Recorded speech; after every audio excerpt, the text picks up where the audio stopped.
యావత్ తెలంగాణ రాష్ట్ర నిరుద్యోగులందరూ చూడండి, ఒంటి మీద బట్టలు లేకుండా ఈ రేవంత్ ప్రభుత్వ అధికారులు మమ్మల్ని అరెస్ట్ చేశారు.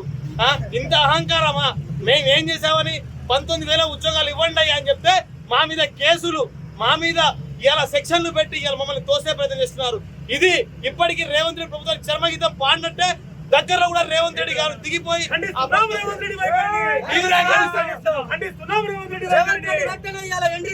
చెప్పడం చాలా బాధాకరం. వెంటనే ఆ మాట వెనక్కి తీసుకొని తెలంగాణ నిరుద్యోగులకు క్షమాపణ చెప్పాలి రేవంత్ రెడ్డి.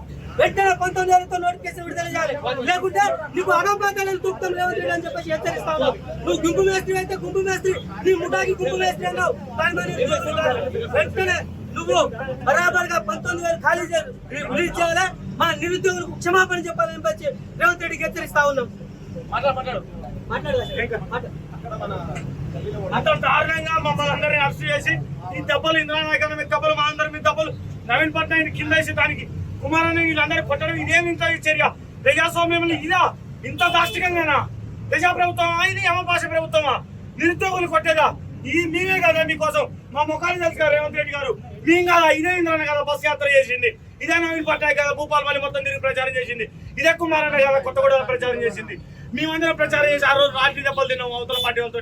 ఈ రోజు మిమ్మల్ని అధికారాలు తీసుకొచ్చినందుకు ఇంత ఘోరంగా బట్టలు చిరిగేలా కొడతారా? ప్రజాపాలన అన్నావు కదా, ప్రజాపాలన ప్రశ్నిస్తే ప్రివెంటివ్ అరెస్ట్ చేస్తున్నావు. ఇదా నీ వైఖరి? మేము ఏమైనా అనుభవం పడుకుని తిరుగుతున్నామా? మా చేతుల్లో ఆయుధాలు ఉన్నాయా? విడిది పత్రం మాత్రమే ఉన్నాయి కదా. మా చేతుల్లో అనుభవాలు ఉన్నాయా? మా చేతిలో కేవలం 0.5 గ్రాములు ఉన్నటువంటి ఇంకు బిల్లులు ఉన్నాయి కదా. మరి మేము ఏం చేసినట్టు అరెస్ట్ చేస్తున్నావు? ఈ అరెస్టుతో నువ్వు మా గొంతు నొక్కలేవు. ఒక్కరిని నొక్కునేమో 1,00,000 మంది పుట్టుకొస్తారు. ఖబర్దార్ రేవంత్ రెడ్డి గారు, ఇన్నాళ్ళు మిమ్మల్ని చాలా గౌరవప్రదంగా మాట్లాడే కానీ ఇవన్నీ వైఖరి చూస్తే నిన్న మాకు సిగ్గు అనిపిస్తుంది. తెలంగాణ రాష్ట్రం ఎందుకు రా ఆయన ఇలా గెలిపించాలని చెప్పేసి మేము సిగ్గుపడేటువంటి వైఖరిని మీరు చేస్తున్నారు. కాబట్టి తక్షణమే మీరు ఏదైతే ఐపీఎల్ ఉద్యోగాలు చెప్పి అనుకుంటున్నారో దాన్ని తక్షణంగా మీరు విత్డ్రా చేసుకోవాలి. 19,000 భర్తీ చేయాలి. అదేవిధంగా వ్యయ పరిమితి కానిస్టేబుల్ 30 సంవత్సరాలు ఇవ్వాలి. ఎస్ఐకి 30 సంవత్సరాలు ఇవ్వాలి. ఏది ఏదైనా రాష్ట్రంలో మొత్తం అగ్నిగుండం అవుతుంది. రేపటి నుంచి తెలంగాణ రాష్ట్రపతి అల్లకరణం అవుతాము. ప్రతి ఒక్క రోడ్డు బ్లాక్ చేస్తాము. నువ్వు ఎలా అయితే చూస్తావో మా అంతుని చూపిస్తాం. ఖబర్దార్, జై తెలంగాణ. రేవంత్ రెడ్డి గారు నల్గొండ ప్రజాసభలో మాట్లాడుతూ మమ్మల్ని ఉద్దేశిస్తూ మీరు చావండి అన్నందుకు మేము ప్రజాస్వామికంగా మాకున్న హక్కుల ప్రకారంగా మేము పోలీస్ స్టేషన్కి వెళ్ళి రిప్రజెంటేషన్ ఇద్దామని వెళ్తే పోలీసుల ద్వారా మమ్మల్ని రేవంత్ రెడ్డి గారు పోలీసుల ద్వారా మమ్మల్ని అరెస్ట్ చేయించి ఈ రోజు పోలీస్ స్టేషన్ కి తరలించడం జరుగుతుంది.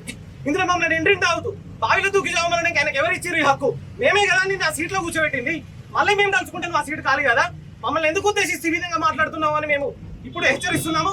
తక్షణమే మీరు ఇచ్చిన ఫైనాన్స్ కమిషన్ నుంచి వచ్చిన జీవోని, అదే కాకుండా మరికొన్ని ఉద్యోగాలకి ఫైనాన్స్ కమిషన్ నుంచి యాక్సెప్ట్ ఇస్తూ మాకు తక్షణమే 19,000 ఉద్యోగాలను భర్తీ చేస్తూ మమ్మల్ని అన్న మాటలకి మీరు క్షమాపణ మాకు కోరుతూ మీరు బహిరంగంగా క్షమాపణ చెప్పాలని కోరుతున్నాము. దీనిపై పోలీసు వారు చట్టాన్ని చర్య తీసుకుని మాకు న్యాయం చేయగలరు.